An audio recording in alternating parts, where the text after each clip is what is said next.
नमस्कार, आर्या न्यूज देख रहे हैं आप। मैं हूं आपके साथ पल्लवी सिंह। खबरों की शुरुआत करेंगे आगरा से, जहां मुख्यमंत्री योगी आदित्यनाथ ने एक बड़ी सौगात दे दी है। 487.67 करोड़ रुपए की योजनाओं की सौगात आगरा को दी गई और सीएम योगी आदित्यनाथ ने तारघर मैदान में आयोजित एक कार्यक्रम में 88 परियोजनाओं का लोकार्पण और शिलान्यास किया है। इसके बाद प्रबुद्ध जन सम्मेलन का और जनसभा को संबोधित उन्होंने किया। साथ ही मुख्यमंत्री के इस कार्यक्रम में मंत्री, विधायक, मेयर और बीजेपी के प्रमुख पदाधिकारी मौजूद रहे। इस अवसर पर प्रबुद्ध जन सम्मेलन को संबोधित करते हुए बड़े ऐलान किए गए हैं। लगानी पड़ी थी, लेकिन भाइयों बहनों, आज मुझे बताते हुए प्रसन्नता हो रही है कि पिछले 5 वर्षों के अंदर आपने उत्तर प्रदेश के अंदर बदलती हुई इस तस्वीर को देखा है। आगरा आज स्मार्ट सिटी के रूप में नित नए प्रतिमान को स्थापित कर रहा है। आगरा में पब्लिक ट्रांसपोर्ट की अत्याधुनिक सुविधा, मेट्रो का काम युद्ध स्तर पर चल रहा है और अगले 1 वर्ष के अंदर हम आगरा वासियों को मेट्रो की सुविधा देने जा रहे हैं। आगरा के वासियों को मिलने वाली मेट्रो की यह सुविधा आगरा को एक नई पहचान के रूप में आगे बढ़ाएगा। भाइयों बहनों, आगरा के अंदर ही आप देखते थे, इससे पहले कोई कार्य होता था तो कार्य करने के पीछे की मंशा किस कदर होती थी। यहां पर म्यूजियम के कार्य के नाम पर जो तमाशा बनाया गया था, आज भी मानसिकता बदली नहीं, मुगल म्यूजियम बनाया जा रहा था। हमने कहा भी आगरा को मुगल की नहीं, बल्कि आगरा को छत्रपति शिवाजी महाराज की आवश्यकता है और आगरा के इस म्यूजियम को भी हमने छत्रपति शिवाजी महाराज के नाम पर समर्पित किया है। भाइयों बहनों, आगरा किसी पहचान को आगे बढ़ाते हुए जब सुप्रीम कोर्ट ने यहां के पॉल्यूशन की समस्या को ध्यान में रखते हुए यहां पर टीटीजेड के दायरे में आगरा को लाने की कार्रवाई को आगे बढ़ाया, तो भाइयों बहनों, उन स्थितियों में हम लोगों ने तय किया है कि अब आईटी और इलेक्ट्रॉनिक्स से जुड़े हुए जितने भी उद्योग लगेंगे उसमें आगरा और उसके आसपास के क्षेत्र को हम प्राथमिकता देंगे। यहां उद्योग लगेंगे, हजारों नौजवानों को नौकरी और रोजगार मिलेगा और उसके माध्यम से आगरा को एक बार फिर से आगे बढ़ने और यहां पर रोजगार के नई सुविधाओं को आगे बढ़ने की कार्रवाई को भी एक नया मंच मिलेगा। भाइयों बहनों, डबल इंजन की सरकार न केवल विकास के लिए बल्कि आम जन की सुविधा के लिए भी पूरी तत्परता के साथ कार्य कर रही है। आगरा प्रधानमंत्री आवास योजना में देश के अंदर नंबर 1 पर है। पहले क्या शहरी क्षेत्र में गरीबों को आवास मिल पाते थे? स्ट्रीट वेंडर, पटरी व्यवसायियों के लिए कोई सुविधा नहीं थी, लेकिन भाइयों बहनों, अब पीएम स्वनिधि योजना और आगरा में पुलिस कमिश्नर प्रणाली लागू होने के बाद देर रात को शासन ने आगरा के पहले पुलिस आयुक्त की तैनाती कर दी है। डॉक्टर प्रतिजिंदर सिंह को आगरा का पुलिस कमिश्नर तैनात किया गया और आगरा के एसएसपी प्रभाकर चौधरी को सेना नायक 11वीं वाहिनी पीएफसी सीतापुर भेज दिया गया है। बता दें आपको कि आगरा में डॉक्टर प्रतिजिंदर सिंह को पहला पुलिस आयुक्त किया गया है और इसकी जिम्मेदारी दी गई। बताया भी जा रहा है कि डॉक्टर प्रतिजिंदर सिंह आगरा में पहले भी एसएसपी रह चुके हैं। ऐसे में शहर को समझने में उन्हें परेशानी नहीं होगी। सबसे पहले आगरा में रहे थे वो। एएसपी डॉक्टर प्रतिजिंदर सिंह 2015 में आगरा के एसएसपी बने और उन्होंने पटियाला गवर्नमेंट कॉलेज से एमबीबीएस किया है। जानकारी के लिए बता दें कि वो साल 2004 के बैच के आईपीएस हैं और आईपीएस बनने के बाद सबसे पहले आगरा में ही वो एएसपी रहे हैं और इसी के साथ ही एसएसपी रहने के उन्होंने आगरा के TTT फॉर्मूला भी वहां पर उन्होंने लागू किया था। उन्होंने टूरिज्म और ट्रैफिक पर जोर दिया।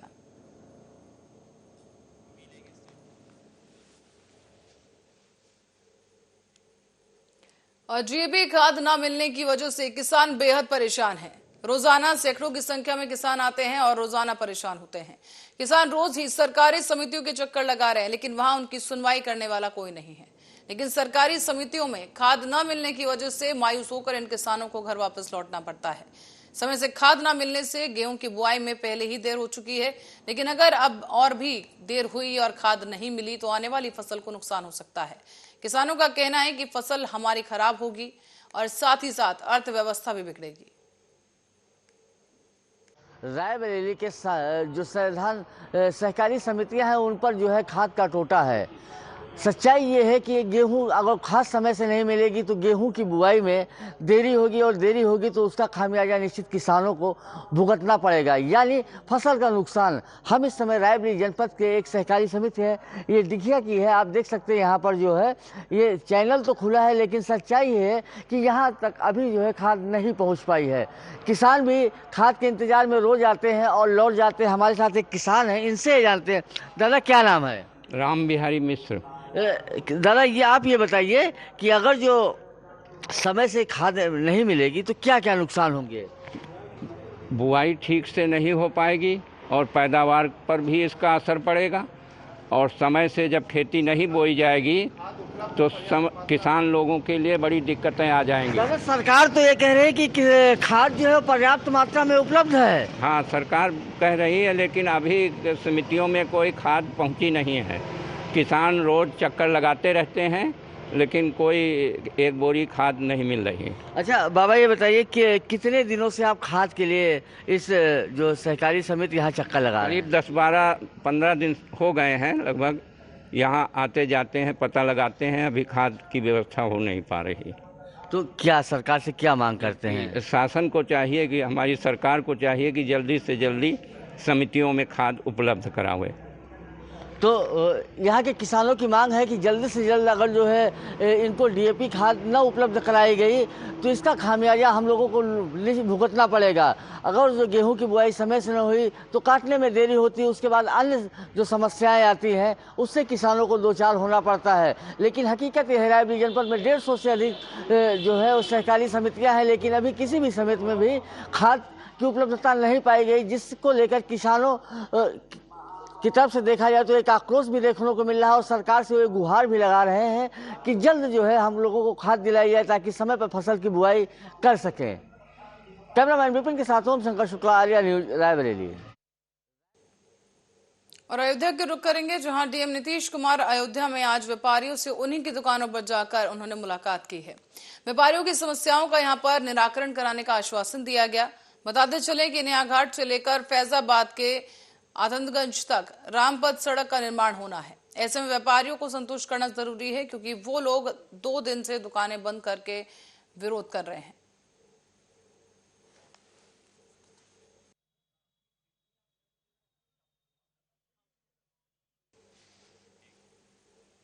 और योगी सरकार के सख्त निर्देश के बावजूद रायबरेली में जिला प्रशासन की लचर कार्यशैली थमने का नाम नहीं ले रही है। खेतों में पराली जलाने का सिलसिला किसान जारी रखे हुए हैं और अपने अपने खेतों में बिना रोक टोक के पराली जलाई जा रही है। अलग अलग 2 स्थानों में खेतों में पराली जलाने का वीडियो भी सोशल मीडिया पर वायरल हो चुका है। मामला है गदागंज थाना क्षेत्र के अंतर्गत बख्शी के पुरवा का। यहाँ पर राजेंद्र के बेटे श्याम सुंदर अपने खेतों में बेरोक टोक के पराली जला रहे हैं। तस्वीरों में भी हम आपको दिखा दें, यहाँ पर साफ देखा जा सकता है कि सरेआम पराली जलाई जा रही है। दूसरा वीडियो विसुन का है, जहां दासपुर में पराली जलाई गई। और साथ ही आपको ये बता दें कि खुलेआम पराली जलाए जाने का ये वीडियो तेजी के साथ वायरल हो रहा है। जिला प्रशासन में हड़कंप है वीडियो के बाद से, क्योंकि लगातार जिस तरह से आदेश जारी किए गए उसके बावजूद किसान पराली जलाने से बाज नहीं आ रहे हैं। नाम क्या है आपके? हमारा नाम राजेंद्र। राजेंद्र। पिता का नाम? श्याम सुंदर। श्याम सुंदर। श्याम सुंदर। गाँव? गाँव बख्शीपुर। बख्शी।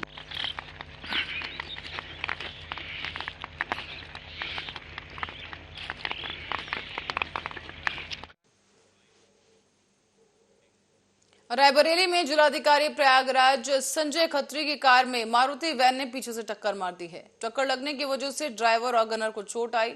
और आपको बता दें कि आईएएस संजय खत्री उस समय अपने परिवार के साथ मंदिर दर्शन करने के लिए उतरे थे, इसलिए वो पूरी तरह से सुरक्षित हैं। मामला है बशवा थाना इलाके के चिरुआ हनुमान मंदिर के पास का।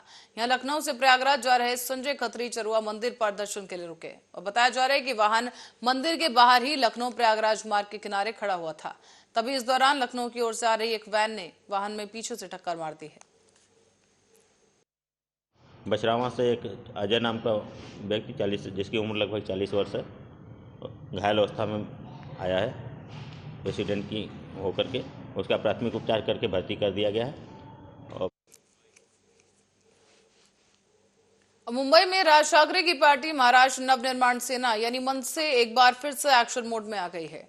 मनसे के चंद्रावली विधानसभा के विभाग अध्यक्ष महेंद्र भानुशाली ने मस्जिदों से अजान के दौरान अत्यधिक आवाज आने के खिलाफ घाटकोपर के चिरागनगर पुलिस थाने में शिकायत दर्ज करवा दी है। भानुशाली की मांग है कि मस्जिदों से होने वाली आवाज को कम नहीं कराया गया तो मस्जिदों के सामने हनुमान चालीसा का पाठ किया जाएगा। नाही, आता सन्माननीय साहेबांनी काल सांगितलेलं आहे की जर आवाज कमी नाही असेल, कुठं मस्जिदीचा भोंग्यांचा त्रास असेल तर पोलिसांना प्रथम तुम्ही लेटर द्या। तर आज आम्ही हे लेटर देण्याचं काम केलेलं आहे आणि याच्यात अल्टिमेटम दिलेलं आहे 3 दिवसात जर हे आवाज कमी नाही झालं आणि ते आवाज कमी नाही केलं तर ते भोंगे खाली उतरवले पाहिजे। सुप्रीम कोर्टचा आदेश आहे, एक डिसेबलची लिमिटेशन्स आहे, ते जर पालन नाही करत असेल तर ते भोंगे खाली उतरवावे, ही अशी आमची मागणी आहे या पत्रामध्ये। अगर जर नाही झालं 3 दिवसात तर महाराष्ट्र नवनिर्माण सेना साहेबांच्या आदेशानुसार ट्रकवरती मोठे स्पीकर लावून हनुमान चालीसा वाजवणार। नाही, हे फोटो असा आहे की हे मस्जिदपेक्षाही 100-200 मीटर लांब, तुम्हाला सांगतो मी, मस्जिदपेक्षा 100-200 मीटर लांब असे बोंगे लावतात, गेट असतात त्याच्यावर असे बोंगे लावतात। तिथं मस्जिद पण नाही, काहीच नाही, म्हणून ह्याच्यामुळे ज्यांच्या घरासमोर तुम्ही लावतात त्यांना किती त्रास आहे त्या लोकांनी आम्हाला तक्रार केली आणि फोटोज पाठवले आहेत। म्हणून हे फोटो अटॅच करून आम्ही देतोय आणि हे बोंगे जर समजा 3 दिवसात नाही उतरवले तर हे तर महाराष्ट्र नवनिर्माण सेनेचे आम्ही कार्यकर्ते जाऊन उतरून टाकणार। कारण हे कुठला मस्जिदवरती नाही आहे की आम्ही कुठला धार्मिक ह्याचा अपमान करणार, हे रस्त्यावरती तुम्ही असे भोंगे लावलेत आणि ह्याच्यावर काही वाजत राहतो।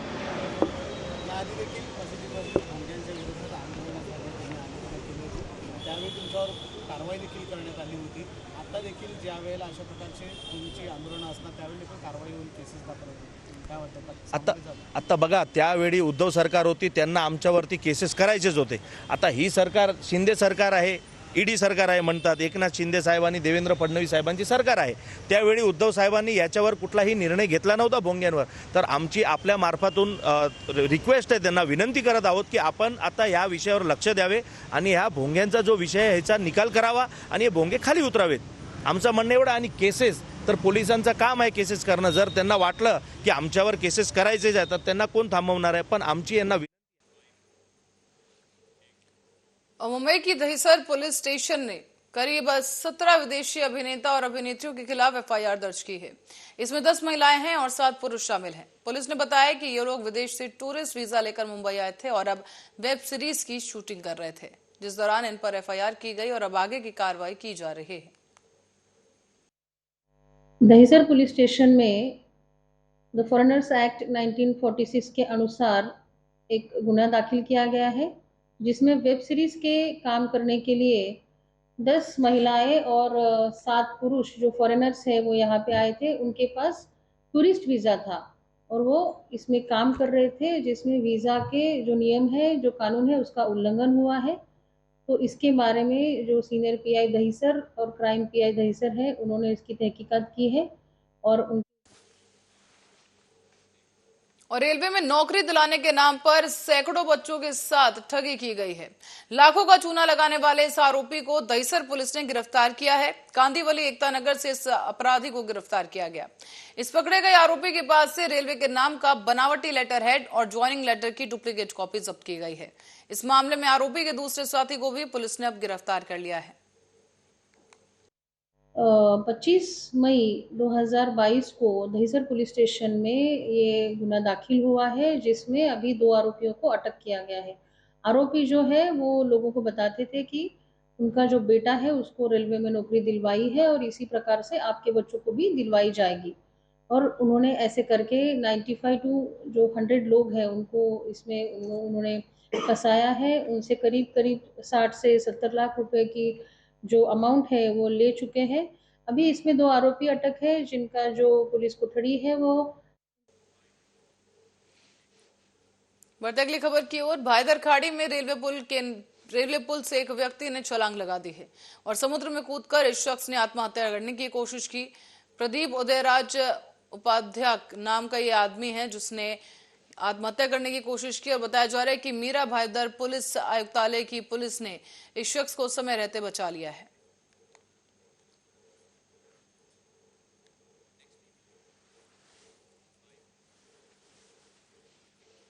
और कैंटीन से कर्मचारियों के 6 मोबाइल फोन चोरी होने की घटना सामने आई है। खबर है मुंबई से। मुंबई अंधेरी में मजिस्ट्रेट कोर्ट में परिसर में ही चोरी की घटना हुई और बताया जा रहा है कि कोर्ट परिसर की कैंटीन से चोरी की इस वारदात को अंजाम दिया गया है।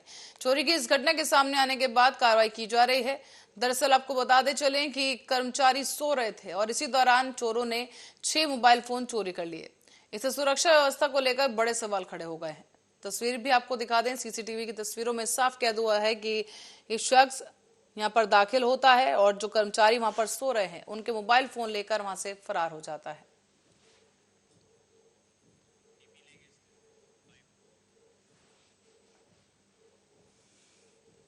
मुंबई के दिड़ोशी पुलिस स्टेशन ने बीती शाम को एक 39 वर्षीय ड्रग पेडलर को गिरफ्तार कर लिया है।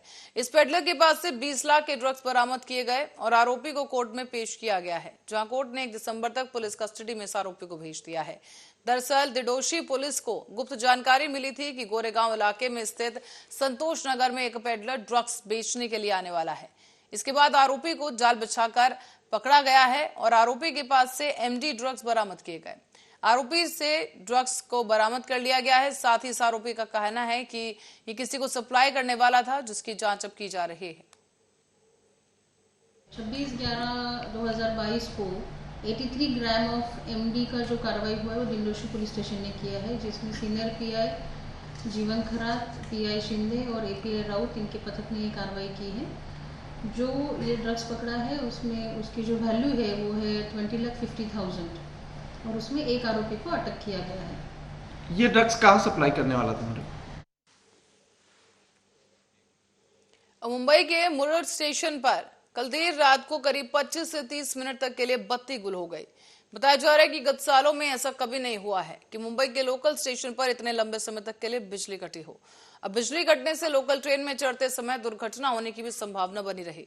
बताया जा रहा है कि कोई अप्रिय घटना नहीं घटी है, लेकिन बिजली का इस तरह से जाना अपने आप में कई सवाल खड़े कर रहा है।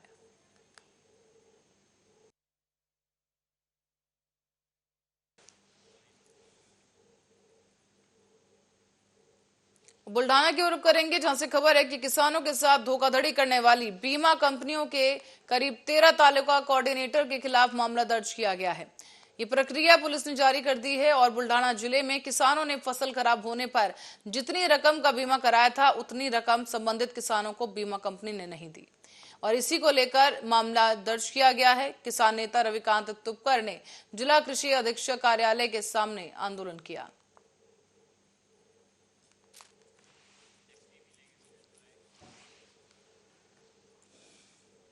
और खबर अब बीड़ से है, जहां पर जिले में बाल समिति ने एक बाल विवाह को रुकवाया है। इलाके में काफी तनाव इसके बाद फैल गया, क्योंकि बीड़ के काले गल्ला इलाके में ये विवाह हो रहा था। बताया जा रहा है कि बाल हक समिति को सूचना मिली कि कोई बाल विवाह करवा रहा है। बाल हक समिति ने पुलिस को सूचित किया। पुलिस की मदद से पहुंचकर वहां पर शादी को रुकवाया गया है। हालांकि इस अवसर पर रिश्तेदारों का काफी झंझट भी देखने को मिला। इस इलाके में काफी तनाव फैल गया, लेकिन पुलिस ने इस मामले को संभाल लिया है।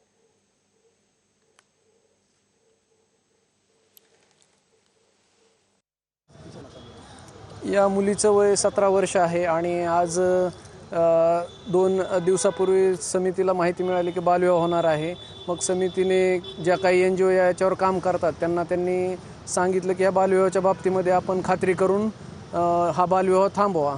मग या बालविवाहाची चौकशी केली असता असं लक्षात आलं की या ठिकाणी आज बालविवाह दुपारी 12:55 वाजता होणार आहे। त्यानुसार आपले शहर पोलीस स्टेशनला याची माहिती दिली। त्यांनी पण तात्काळ लगेच ॲक्शन घेऊन त्यांची कुमक टीम सर्व सोबत पाठवली। त्या ठिकाणी गेल्यानंतर सर्व वराडी मंडळी लग्नासाठी जमलेली होती, परंतु त्यांना जाऊन मुलीचं वय विचारल्यानंतर त्यांनी सांगितलं की हा विवाह नाही तर साखरपुडा या ठिकाणी होणार आहे। परंतु ते असं लक्षात येत होतं की त्या ठिकाणी ते खोटं बोलत होते आणि त्या मुलीचा बालविवाह होणार होता। परंतु पोलिसांच्या सहकार्याने हा बालविवाह थांबवण्यात आला। तसेच पोलीस मुलीचे आईवडील मुलाचे आईवडील यांना घेऊन पोलीस स्टेशनला आले व या ठिकाणी पुढील कारवाई सुरू आहे आणि लवकरच मुलीस बाल कल्याण समितीसमोर सादर करून बाल कल्याण समिती त्या और उद्धव गुट के सांसद संजय राउत ने आरोप लगाया है कि कर्नाटक के लोगों को पीछे से महाराष्ट्र के नेता समर्थन दे रहे हैं। संजय राउत ने पत्रकारों से बात करते हुए कहा है कि कर्नाटक महाराष्ट्र सीमा विवाद पर मुख्यमंत्री और उप मुख्यमंत्री की राय पहुंचनी चाहिए। परकीय शक्तींनी झेंडे फडकवावे आणि काश्मीर आमचा आहे म्हणावं, त्या पद्धतीनंच हे लोक महाराष्ट्रात या सगळ्या लोकांवरती राजद्रोहाचे गुन्हे दाखल 2018 साली मी केलेल्या भाषणामध्ये माझ्यावरती गुन्हे दाखल होतात आणि आता वॉरंट आहे। याच्यावर सुद्धा सरकारनं भूमिका स्पष्ट केली पाहिजे। माझी लढाई व्यक्तिगत नव्हती, महाराष्ट्रासाठी, आणि आता तर गेल्या काही दिवसापासून सातत्याने महाराष्ट्रावरचे हल्ले वाढले। विशेषतः 3 महिन्यापासून सरकार राज्यात आल्यापासून हे महाराष्ट्रावरचं आक्रमण वाढलेलं, त्याचा परिणाम फार वेगळा होईल आणि आम्हाला याच्यामध्ये अत्यंत गांभीर्याने लक्ष द्यावं। काश्मीरचा विषय निघाला तुम्ही काश्मीर फाईल्स हा जो पिक्चर आहे त्या संदर्भामध्ये फिल्म फेस्टिवलमध्ये एका आंतरराष्ट्रीय दर्जाच्या एका ज्युरीने असं म्हटलं की हा प्रोपगंडावाला पिक्चर आहे। इस्राईल कश्मीर फाइल्स को उन्होंने वल्गर फिल्म कहा है। वल्गर इसलिए कहा है की हा वल्गर यासाठी म्हटलाय की तो एका पक्षाचाच प्रचार दिसतो आणि एका पक्षाविरुद्ध प्रचार दिसतो स्पष्ट। काश्मीर फाईल आल्यानंतर, तो चित्रपट आल्यानंतर त्याचा ज्या प्रकारे एका राजकीय पक्षानं गाजावाजा केला, प्रचार केला, त्यानंतर काश्मीरात सगळ्यात जास्त पंडितांचं किलिंग्स झालेलं आपल्याला माहित असेल। गेल्या वर्षभरामध्ये काश्मीरमध्ये काश्मीरी पंडितांवर हल्ले जास्त वाढले। त्याच्यामुळे काश्मीर फाईल 2 काढावा अशी जेव्हा आम्ही मागणी करतो तेव्हा त्या चित्रपटाचे निर्माते त्याच्यावर काही बोलत नाही, ते काय, आणि ह्या सिनेमावर कोट्यावधी रुपये कमवले, पण त्यातले काही रक्कम त्यांनी काश्मीरी पंडितांच्या अनाथ कुटुंबांना द्यावी अशी जेव्हा मागणी केली तेव्हा त्यांच्यावरती काही बोलत नाही। तो ये जो बात है कश्मीर फाइल्स के बारे में, ये सच है। अगर कोई ने क्या होगा, मैं तो अभी इतना ही देखता हूँ कि जिस तरह से प्रोपेगेंडा हुआ था एक पार्टी का और एक पार्टी के खिलाफ, उसके लिए फिल्म बनाई थी, और एक पूरी पार्टी, पूरी सरकार, जहाँ जहाँ बीजेपी की सरकार है वो उस प्रचार में लगा। लेकिन ये सिनेमा आने के बाद कश्मीर में सबसे ज्यादा किलिंग्स हुई है पंडितों की। आपने देखा हो, पंडितों को मारा गया, सुरक्षा कर्मियों को मारा गया। तब ये कश्मीर फाइल वाले कहाँ थे? ये आक्रोश तो कश्मीरी पंडितों के अनाथ बच्चे भी कर रहे थे। अब कहाँ गए कश्मीरी फाइल वाले? अब हमारी वेदना दिखाई। तब ना कोई सामने आया, ना कश्मीर फाइल 2 का कोई नियोजन किया। अब बनाइए कश्मीर फाइल 2 पे।